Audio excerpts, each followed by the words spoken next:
Hi hello ನಮಸ್ಕಾರ. ನಾನು ನಿಮ್ಮ ಪ್ರೀತಿಯ ಡಾಕ್ಟರ್ ಆರ್ ಜೆ ಹರೀಶ. ಇವತ್ತು ಈ ನನ್ನ ಕ್ಲಿನಿಕ್ನ ನಿಮಗೆ ಒಂದು ಪ್ರವಾಸ ಅಥವಾ ಕಿರು ಪರಿಚಯ ಮಾಡಿಕೊಡ್ತೀನಿ. ಬನ್ನಿ, ಒಳಗಡೆ ಏನೇನಿದೆ, ಏನೇನು ಸೌಕರ್ಯಗಳಿದೆ ನೋಡೋಣಂತೆ. Good morning. So you have registered this one, checked his vitals and everything. So ಸ್ನೇಹಿತರೆ, ನಾವಿಲ್ಲಿ ಬಂದಿರತಕ್ಕಂಥ ಪ್ರತಿಯೊಬ್ಬರಿಗೂ ಕೂಡ ಅವ್ರದ್ದು ರಿಜಿಸ್ಟ್ರೇಷನ್ ಆಗುತ್ತೆ. ಅವರ ಹೆಸರು, ಅವರ ಹೈಟು, ವೆಯ್ಟು ಎಲ್ಲ ವೈಟಲ್ಸು ಮತ್ತು ಚೆಕ್ ಆಗುತ್ತೆ. ಚೆಕ್ ಆಗಿಬಿಟ್ಟು ಈ ಕಂಪ್ಯೂಟ್ರಲ್ಲಿ ರಿಜಿಸ್ಟರ್ ಆಗುತ್ತೆ. ಅವರು ನೆಕ್ಸ್ಟು ಮತ್ತೆ ಯಾವಾಗ ಬಂದ್ರೂ ಆ ಫೋನ್ ನಂಬರ್ ಪ್ರಕಾರ ಅವರ ಡೇಟಾನ ನಾವು ತೆಗಿಬೋದು. ಮತ್ತು ಇದ್ರದ್ದು ವಿಶೇಷತೆ ಏನು ಅಂದರೆ, ನೀವು ಎಲ್ಲೂ ನೋಡಿದ್ರೂ ಇಲ್ಲಿ ಯಾವುದೋ ಒಂದು ಪೇಪರ್ ಇಲ್ಲ, ಅಂದರೆ ಪೇಪರ್ಲೆಸ್ ಅಂತ. ಈ ಬಂದಿರತಕ್ಕಂಥ ಪೇಷಂಟ್ ಫಸ್ಟ್ ಇಲ್ಲಿ ರಿಜಿಸ್ಟರ್ ಆದಮೇಲೆ ಅಲ್ಲಿ ಅವರಿಗೆ ಒಂದು ಟೋಕನ್ ನಂಬರ್ ಅಲಾಟ್ ಆಗುತ್ತೆ. ಅಲಾಟ್ ಆಗಿ ಆ ರಿಜಿಸ್ಟ್ರೇಷನ್ ನಂಬರ್ ಪ್ರಕಾರ ನಮಗೆ ನೆಕ್ಸ್ಟು ಪೇಷಂಟ್ಸ್ಗೆ ಕನ್ಸಲ್ಟೇಷನ್ಗೆ ಒಳಗೆ ಕಳಿಸ್ಕೊಡ್ಲಿಕ್ಕಾಗುತ್ತೆ.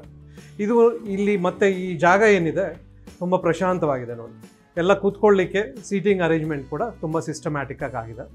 ಎಲ್ಲೂ ಏನು ಧೂಳು ಅಥವಾ ಒಂದು ಹಾಸ್ಪಿಟ್ಲ್ ಅನುಭವ ಆದಷ್ಟು ಕಮ್ಮಿ ಆಗುತ್ತೆ. ನಿಮಗೆ ಬಂದಿರತಕ್ಕಂಥವ್ರು ದೆ ಫೀಲ್ ಅಟ್ ಹೋಮ್, ಆದಷ್ಟು ಮನೇಲಿ ಇರ್ತಕ್ಕಂಥ ಒಂದು ಅನುಭವ ನಿಮಗೆ ಸಿಗುತ್ತೆ.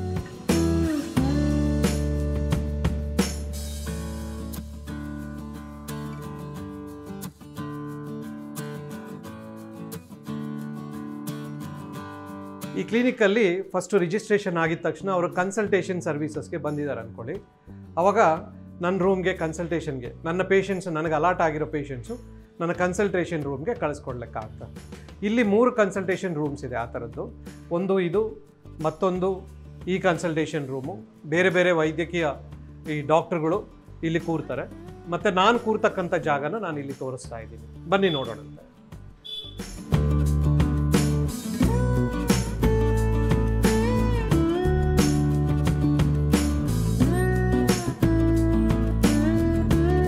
ಸೊ ಒಂದು ನನ್ನ ಪೇಷಂಟ್ ನನಗೆ ಅಲಾಟ್ ಆದ ತಕ್ಷಣ ಪೇಷಂಟ್ ಒಳಗೆ ಬರ್ತಾರೆ. ದೆ ಫೀಲ್ ವೆರಿ ಕಂಫರ್ಟಬಲ್. ಈ ಒಂದು ಕೋಣೆಯಲ್ಲಿ ಅವ್ರು ಕಂಫರ್ಟಬಲ್ ಆಗಿ ಕೂರ್ಕೊತಾರೆ.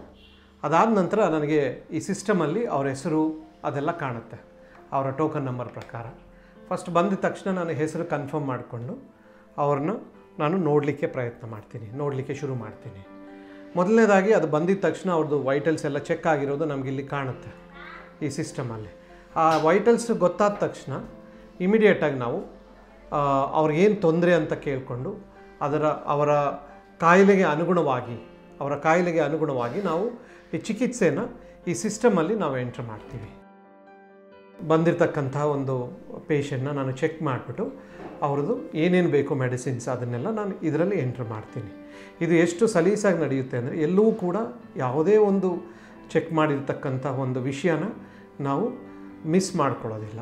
ಎಲ್ಲ ಡೀಟೇಲಾಗಿ ಎಂಟ್ರ್ ಮಾಡಿಬಿಟ್ಟು ಅವ್ರದ್ದು ಸಿಮ್ಟಮ್ಸ್ ಏನಿದೆ, ಡಯಾಗ್ನೋಸಿಸ್ ಏನಿದೆ, ಅದಕ್ಕೆ ಏನು ಟ್ರೀಟ್ಮೆಂಟು ಅದನ್ನೆಲ್ಲ ಬರೆದು, ಯಾವುದಾದ್ರೂ ಕೆಲವೊಂದು ಪರೀಕ್ಷೆಗಳು ಬೇಕಾದಾಗ ಅದಕ್ಕೆ ಅನುಗುಣವಾಗಿ ನಾವು ಇದೇ ಸಿಸ್ಟಮಲ್ಲಿ ನಾವು ಎಂಟ್ರ್ ಮಾಡ್ತೀವಿ. ಅವಾಗೇನಾಗುತ್ತೆ, ಈ ಸಿಸ್ಟಮಲ್ಲಿ ಎಂಟ್ರ್ ಆಗಿರೋದು ಮತ್ತು ಅಲ್ಲಿ ಲ್ಯಾಬ್ಗೆ, ಪ್ರಯೋಗಾಲಯಕ್ಕೆ ಇದು ಟ್ರಾನ್ಸ್ಫರ್ ಆಗುತ್ತೆ. ಪ್ರಯೋಗಾಲಯಕ್ಕೆ ಟ್ರಾನ್ಸ್ಫರ್ ಆದಾಗ ಅಲ್ಲಿರ್ತಕ್ಕಂತಹ ಲ್ಯಾಬ್ ಟೆಕ್ನಿಷಿಯನ್ಸು ಮತ್ತು ವೈದ್ಯರು ಅದನ್ನು ಪರೀಕ್ಷೆ ಮಾಡಿಬಿಟ್ಟು ಅವ್ರಿಗೆ ಬೇಕಾಗಿರ್ತಕ್ಕಂತಹ ಒಂದು ರಕ್ತ ಪರೀಕ್ಷೆಗಳನ್ನ ಮಾಡ್ತಾರೆ. ಬನ್ನಿ, ನಮ್ಮ ಲ್ಯಾಬು ಯಾವ ರೀತಿ ನಾವು ಜೋಡಿಸಿದ್ದಾರೆ ಅದನ್ನೆಲ್ಲ ನಾವು ಕ್ಲೀನಾಗಿ ನೋಡೋಣಂತೆ.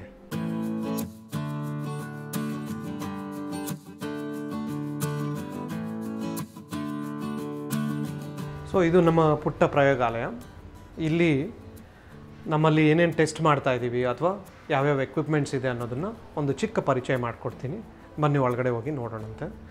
ಹೋಗೋಕ್ಕೆ ಮುಂಚೆ ಯಾವುದೇ ಒಂದು ರಿಪೋರ್ಟ್ಸು ರೆಡಿ ಆಗಿರುತ್ತಲ್ವ, ರಿಪೋರ್ಟ್ಸ್ ರೆಡಿ ಆದಮೇಲೆ ಈ ಸಿಸ್ಟಮಲ್ಲಿ ನಾವು ಎಂಟ್ರ್ ಮಾಡ್ತೀವಿ. ಯಾವ ಟೆಸ್ಟ್ ಮಾಡಬೇಕು ಅಂತ ಇಲ್ಲಿ ಕಾಣಿಸುತ್ತೆ, ನಾನು ಬರೆದಿರ್ತಕ್ಕಂಥ ಟೆಸ್ಟ್ಗಳು ಇಲ್ಲಿ ಕಾಣಿಸಿರೋದನ್ನು ಅಲ್ಲಿ ಪರೀಕ್ಷೆ ಮಾಡಿಬಿಟ್ಟು ಮತ್ತೆ ರಿಪೋರ್ಟ್ಸ್ನ ಈ ಸಿಸ್ಟಮಲ್ಲಿ ನಾವು ಎಂಟ್ರ್ ಮಾಡ್ತೀವಿ. ಇದನ್ನು ನಾವು ರಿಪೋರ್ಟಿಂಗ್ ರೂಮ್ ಅಂತ ಕೂಡ ಕರಿಬೋದು. ಇದು ನಮ್ಮ ಚಿಕ್ಕ ಪ್ರಯೋಗಾಲಯ. ಇಲ್ಲಿ ನಾವು ಈ OPD ಬೇಸಿಸ್ ಮೇಲೆ, ಅಂದರೆ ದೊಡ್ಡ ದೊಡ್ಡ ಹಾಸ್ಪಿಟ್ಲಲ್ಲ, ಚಿಕ್ಕದಾಗಿ OPD ಬರುತ್ತೆ, ಡೇ ಕೇರ್ ಸೆಂಟರ್ ಥರ ಇರುತ್ತೆ. ಅಂಥ ಒಂದು ಸೆಂಟ್ರಲ್ಲಿ ಏನೇನು ಮೆಷಿನ್ಸ್ ಬೇಕು ಆ ಥರದ ಮೆಷಿನ್ಸ್ನ ನಾವು ಇಟ್ಟಿದ್ದೀವಿ. ಒಂದು ಇದನ್ನು ಹೆಮಟಾಲಜಿ ಮೆಷಿನ್ ಅಂತೀವಿ. ಇದರಲ್ಲಿ ಏನಂದರೆ ಹೀಮೋಗ್ಲೋಬಿನ್ನಿಂದ ಹಿಡಿದು WBC ಕೌಂಟ್, ಅಂದರೆ ಬಿಳಿ ರಕ್ತಗಳ ಕೌಂಟ್ ಆಗಲಿ, ಪ್ಲೇಟ್ಲೆಟ್ ಕೌಂಟ್ಸ್ ಆಗಲಿ, ಇಂಡಿವಿಜುವಲ್ WBCಸ್ದು ಡಿಫ್ರೆನ್ಷಿಯಲ್ ಕೌಂಟ್ಸ್ ಆಗಲಿ, ಇವೆಲ್ಲನೂ ಇದರಲ್ಲಿ ಅನಲೈಸ್ ಮಾಡ್ಬೋದು. ನೆಕ್ಸ್ಟ್ ಬಂದ್ಬಿಟ್ಟು ಇದು ಸೆಮಿ ಆಟೋಮ್ಯಾಟಿಕ್ ಬಯೋಕೆಮಿಸ್ಟ್ರಿ ಅನಲೈಸರ್ ಅಂತ ಹೇಳ್ತೀವಿ. ಇದರಲ್ಲಿ ವಿಧವಾದ ಬಯೋಕೆಮಿಸ್ಟ್ರಿ ಟೆಸ್ಟ್ಗಳು ಮಾಡ್ಬೋದು. For example uric acid levels ಎಷ್ಟಿದೆ, ಆಮೇಲೆ ಶುಗರ್ ಲೆವೆಲ್ಸ್ ಎಷ್ಟಿದೆ, ಅದೆಲ್ಲ ಈ ಥರದ ಒಂದು ಮೆಷಿನ್ನಲ್ಲಿ ನಾವು ಟೆಸ್ಟ್ ಮಾಡ್ತೀವಿ. ನೆಕ್ಸ್ಟ್ ಬಂದ್ಬಿಟ್ಟು ಇದು ಯೂರಿನ್ ಅನಲೈಸರ್ ಅಂತ. ಯೂರಿನ್ನ ಒಂದು ಸ್ಟ್ರಿಪ್ ಚೆಕ್ ಇಟ್ಬಿಟ್ಟು ಆ ಸ್ಟ್ರಿಪ್ನ ಇದರೊಳಗೆ ಇಟ್ಟಿದ ತಕ್ಷಣ ಆ ಯೂರಿನ್ನಲ್ಲಿ ಇರ್ತಕ್ಕಂತಹ ಒಂದು ರಿಪೋರ್ಟ್ ಏನಿದೆ ಅದೆಲ್ಲ ಇದರಲ್ಲಿ ಬರುತ್ತೆ. ಯೂರಿನಲ್ಲಿ ಇರ್ತಕ್ಕಂಥ ತೊಂದರೆಗಳು, ಇದು ಬಹಳ ಮುಖ್ಯ. ಅತಿ ಚಿಕ್ಕ ಮೆಷಿನ್ ಆದ್ರೂ ಒಳ್ಳೆ ನಮಗೆ ಬೇಕಾಗಿರ್ತಕ್ಕಂಥ ಒಂದು ಮಾಹಿತಿ ಈ ಮೆಷಿನ್ನು ನಮಗೆ ಒದಗಿಸ್ಕೊಡುತ್ತೆ. ನೆಕ್ಸ್ಟ್ ಬಂದ್ಬಿಟ್ಟು ಇದು ವಿಧವಾದ ಪಿಪೆಟ್ಗಳು, ಅಂದರೆ ನಮಗೆ ಕ್ಯಾಲ್ಕುಲೇಟೆಡ್ ಅಮೌಂಟ್, ಕರೆಕ್ಟಾಗಿ ಇಷ್ಟೇ ಡ್ರಾಪ್ಸ್ ಬೀಳಬೇಕು, ಇಷ್ಟೇ ಮೈಕ್ರೋಲೀಟರ್ಸು ಹನಿ ಬೀಳಬೇಕು, ರಕ್ತ ಬೀಳಬೇಕು ಅಥವಾ ಯೂರಿನ್ ಬೀಳಬೇಕು ಅಂತ ನಾವು ಈ ಥರದ ಪಿಪೆಟ್ಗಳನ್ನ ಯೂಸ್ ಮಾಡಿಕೊಂಡು ನಾವು ಅದನ್ನು ಹಾಕ್ತೀವಿ. ಇದು ಬಂದ್ಬಿಟ್ಟು ಇದು ಹಾರ್ಮೋನ್ ಅನಲೈಸರ್ ಅಂತ. ಇದು ಫಾಸ್ಟಾಗಿ ನನಗೀಗ ಥೈರಾಯ್ಡ್ದು ಎಷ್ಟು ಕ್ವಾಂಟಿಟಿ ಇದೆ ಅಂತ ಗೊತ್ತಾಗಬೇಕು, ಅವಾಗ ಇಮಿಡಿಯೇಟಾಗಿ ಈ ಥರದ ಮೆಷಿನ್ನ ನಾವು ಉಪಯೋಗಿಸ್ಕೊತೀವಿ. ಸೊ ಒಂದು ಕ್ಲಿನಿಕ್ಗೆ ಎಷ್ಟು ಬೇಕೋ ಅಷ್ಟು. ಇದು ಡಿಜಿಟಲ್ ಮೈಕ್ರೋಸ್ಕೋಪ್ ಅಂತ ಹೇಳ್ತೀವಿ. ಇದರಲ್ಲಿ ಏನಂದರೆ ನಾವು ಇಲ್ಲಿ ಸ್ಲೈಡ್ ಇಟ್ಬಿಟ್ಟು ಒಂದು ಕಂಪ್ಯೂಟರ್ ಕನೆಕ್ಟ್ ಮಾಡಿದ್ರೆ ನಾವು ಸ್ಲೈಡಲ್ಲಿ ಕಾಣ್ತಕ್ಕಂಥದ್ದನ್ನು ಕೂಡ ನಾವು ವಿಡಿಯೋ ರೆಕಾರ್ಡ್ ಮಾಡ್ಬೋದು ಅಥವಾ ಫೋಟೋ ತಕ್ಕೋಬೋದು ಆ ಸ್ಲೈಡ್ನ. So it becomes a scientific evidence based medicine ಆಗುತ್ತೆ. ಇದು ಬಂದ್ಬಿಟ್ಟು ಇದು ಆಟೋಮ್ಯಾಟಿಕ್ ಡ್ರೈ ಬಯೋಕೆಮಿಸ್ಟ್ರಿ ಮೆಷಿನ್ ಅಂತ ಹೇಳ್ತೀವಿ. ಇದರಲ್ಲಿ ಕೂಡ ವಿಧವಾದ ಟೆಸ್ಟ್ಗಳನ್ನ ಮಾಡ್ಬೋದು. ಇದು ಫ್ಯೂಜಿ ಫಿಲಮಿಂದ ತಂದಿದ್ದೀವಿ. ಇದು ತುಂಬ ಸಫೆಸ್ಟಿಕೇಟೆಡ್. ಇದಕ್ಕೆ ಒಳ್ಳೆ ಟೆಂಪ್ರೇಚರ್, ಕರೆಕ್ಟ್ ಟೆಂಪ್ರೇಚರ್ ಮೇಂಟೈನ್ ಮಾಡಬೇಕು, ಹ್ಯುಮಿಡಿಟಿ ಮೇಂಟೈನ್ ಮಾಡಬೇಕು. ಇನ್ನಿದೆಲ್ಲ ನಿಮಗೆ ಗೊತ್ತು. ನಮಗೆ ಬರ್ತಕ್ಕಂಥ ರಿಯೇಜೆಂಟ್ಸ್ನ ಸರ್ಟನ್ ಟೆಂಪ್ರೇಚರಲ್ಲಿ ನಾವು ಮೆಷರ್ ಮಾಡಬೇಕಾಗುತ್ತೆ, ಶೇಖರಣೆ ಮಾಡಬೇಕಾಗತ್ತೆ. ಹಾಗಾಗ್ಬಿಟ್ಟು ಈ ಫ್ರಿಜ್ನ ನಾವು ಇಟ್ಕೊಂಡಿದ್ದೀವಿ. ಆಯಿತಾ, ಈಗ ನಾವು ಲ್ಯಾಬ್ ನೋಡಿದ್ವಿ. ಇನ್ನೂ ಕೆಲವು ಇಂಪಾರ್ಟೆಂಟ್ ಮೆಷಿನ್ಸ್ನ ನಾನು ನಿಮಗೆ ತೋರಿಸ್ತೀನಿ. ಸೊ ಇಲ್ಲಿ ನಾವು ಇ ಸಿ ಜಿ ಮಾಡಲಿಕ್ಕೆ ಒಂದು ಬೆಡ್ ಇಟ್ಟಿದ್ದೀವಿ. ಇಲ್ಲಿ ಬಂದ್ಬಿಟ್ಟು ಇ ಸಿ ಜಿ ಏನಾದರೂ ನಮಗೆ ಅವ್ರಿಗೆ ಹೃದಯ ತೊಂದರೆ ಇದೆ ಅಂತ ಗೊತ್ತಾಗಿ ನಾವು ಡಾಕ್ಟರ್ಸು ಇ ಸಿ ಜಿ ಬರೆದ್ರೆ ಈ ಜಾಗದಲ್ಲಿ ನಾವು ಇ ಸಿ ಜಿ ಮಾಡ್ತೀವಿ. ಇದು ಇ ಸಿ ಜಿ ಮೆಷಿನ್ನು. ಇದು tele E C G technical work ಆಗುತ್ತೆ. ಟ್ರೈಕಾಗ್ ಅಂತ ಯೂಸ್ ಮಾಡ್ತಾ ಇದ್ದೀವಿ. ಆಟೋಮ್ಯಾಟಿಕ್ಕಾಗಿ ರಿಪೋರ್ಟ್ ಕೂಡ ಬರುತ್ತೆ. ಅದನ್ನು ಡಾಕ್ಟ್ರು ಮತ್ತೆ ರಿವೆರಿಫೈ ಮಾಡಿಬಿಟ್ಟು ಅದನ್ನು ಡಯಾಗ್ನೋಸಿಸ್ ಮಾಡಿ ಅದಕ್ಕೆ ತಕ್ಕನಾಗಿ ಚಿಕಿತ್ಸೆಯನ್ನು ಕೊಡ್ತಾರೆ. ಇದು TMT ಮೆಷಿನ್ ಅಂತ. ಇ ಸಿ ಜಿನಲ್ಲಿ ನಮಗೇನಾದ್ರು ಸ್ವಲ್ಪ ಡೌಟ್ ಬಂತು ಅಥವಾ ನಮಗೆ ಆ ಇ ಸಿ ಜಿನಲ್ಲಿ ಪೂರ್ತಿ ನಮಗೆ ವಿವರ ಸಿಗ್ತಾ ಇಲ್ಲ ಅಂದಾಗ ನಾವು ಅವ್ರನ್ನ TMT ಟೆಸ್ಟ್ಗೆ ಒಳಪಡಿಸ್ತೀವಿ. ಇದ್ರ ಮೇಲೆ patient will be put under stress, ಓಡಲಿಕ್ಕೆ ಶುರು ಮಾಡ್ತಾರೆ ಡಿಫ್ರೆಂಟ್ ಇನ್ಕ್ಲಿನೇಷನಲ್ಲಿ. ಅದಾದಮೇಲೆ ಆ ಟೈಮ್ನಲ್ಲಿ ನಾವು ಇ ಸಿ ಜಿ ರೆಕಾರ್ಡ್ ಮಾಡಿಬಿಟ್ಟು ಅವ್ರಿಗೇನಾದರೂ ಹೃದಯ ಸಂಬಂಧ ತೊಂದರೆ ಇದೆಯಾ ಅಂತ ನೋಡ್ತೀವಿ. ಈಗ ನಾವು ಪೇಷಂಟ್ ನೋಡಿದ್ವಿ. ಕೆಲವೊಂದು ಸತಿ ಏನಾಗುತ್ತೆ, ಈ ಡಯೇರಿಯಾ ಕೇಸಸ್ ಬರುತ್ತೆ, ಡಿಹೈಡ್ರೇಷನ್ ತುಂಬ ಆಗಿರ್ತಾರೆ ಅಥವಾ ಜ್ವರ ತುಂಬ ಇರುತ್ತೆ. ಅವ್ರಿಗೆ ಜಸ್ಟ್ ಮಾತ್ರೆ ಅಥವಾ ಇಂಜೆಕ್ಷನಲ್ಲಿ ಸೆಟ್ ಆಗೋದಿಲ್ಲ. We need to observe them. ಅಂಥ ಟೈಮ್ನಲ್ಲಿ ನಾವು ಡೇ ಕೇರ್ಗೆ ಹಾಕ್ತೀವಿ. ಡೇ ಕೇರ್ನಲ್ಲಿ ಏನು ಮಾಡ್ತೀವಿ, ಸ್ವಲ್ಪ ಫ್ಲೂಯಿಡ್ ಹಾಕಂಗಿದ್ರೆ ಡ್ರಿಪ್ ಹಾಕ್ತೀವಿ. ಅಥವಾ ಡ್ರೆಸ್ಸಿಂಗ್ ಮಾಡಬೇಕು ಅಂದರೆ ಡ್ರೆಸ್ಸಿಂಗ್ ಮಾಡಿಬಿಟ್ಟು ಸ್ವಲ್ಪ ಅಬ್ಸರ್ವೇಷನಲ್ಲಿ ಇಡ್ತೀವಿ. ಕೆಲವೊಬ್ರಿಗೆ ಹಾರ್ಟ್ ರೇಟ್ ತುಂಬ ಆಗಿರುತ್ತೆ, ಅವ್ರಿಗೆ ಟ್ಯಾಬ್ಲೆಟ್ ಕೊಟ್ಟು ಮಾನಿಟರ್ ಮಾಡಬೇಕಾಗಿರುತ್ತೆ. ಅಂಥ ಪೇಷಂಟ್ಸ್ನ ನಾವು ಇಲ್ಲಿ ಡೇ ಕೇರ್ನಲ್ಲಿ ಇದು ಮಾಡ್ತೀವಿ. ಮುಂಚೆ 4 ಬೆಡ್ ಇತ್ತು, ಈಗ 2 ಬೆಡ್ ಮಾಡಿದ್ದೀವಿ. ಇದೊಂದು ಬೆಡ್ಡು ಮತ್ತು ಇದೊಂದು ಬೆಡ್ಡು.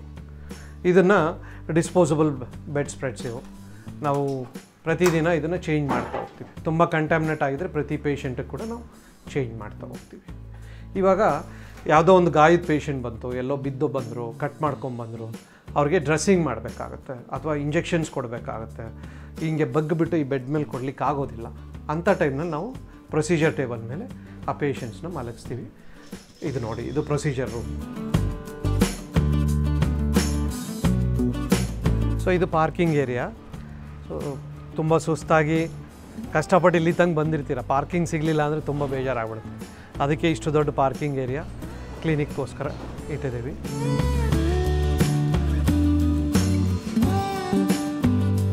ಇದುವರೆಗೂ ನಾವು ಮೊದಲನೇ ಯೂನಿಟು ಯಾವುದು ಶಾಂತಿನಿಕೇತನ ಲೇಔಟು ಮುನೇಕೊಳ್ಳದಲ್ಲಿ ನೋಡಿದ್ವಿ.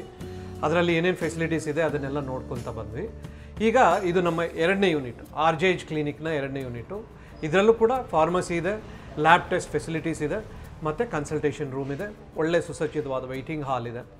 ಇದು ಅದಕ್ಕಿಂತ ಸ್ವಲ್ಪ ಉತ್ತಮಗೊಳಿಸಿದ್ದೀವಿ ನಾವು. ಅಂದರೆ ವೆಂಟಿಲೇಷನ್ ಆಗಿರ್ಬೋದು ಅಥವಾ ಒಂದು ಪಾರ್ಕಿಂಗ್ ಏರಿಯಾ ಆಗಿರ್ಬೋದು, ಇನ್ನೂ ಸ್ವಲ್ಪ ಉತ್ತಮಗೊಳಿಸಿದ್ದೀವಿ. ಬನ್ನಿ ನೋಡೋಣ ಒಳಗಡೆ ಏನೇನಿದೆ ಅಂತ.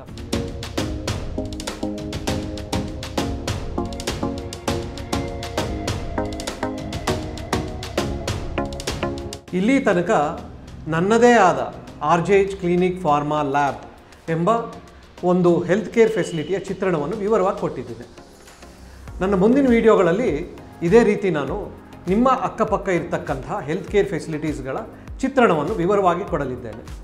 ನಾನು ನಿಮ್ಮ ಪ್ರೀತಿಯ ಡಾಕ್ಟರ್ RJ ಹರೀಶ. ಮತ್ತೆ ಸಿಗೋಣ ಮುಂದಿನ ವಿಡಿಯೋದಲ್ಲಿ. ಧನ್ಯವಾದಗಳು.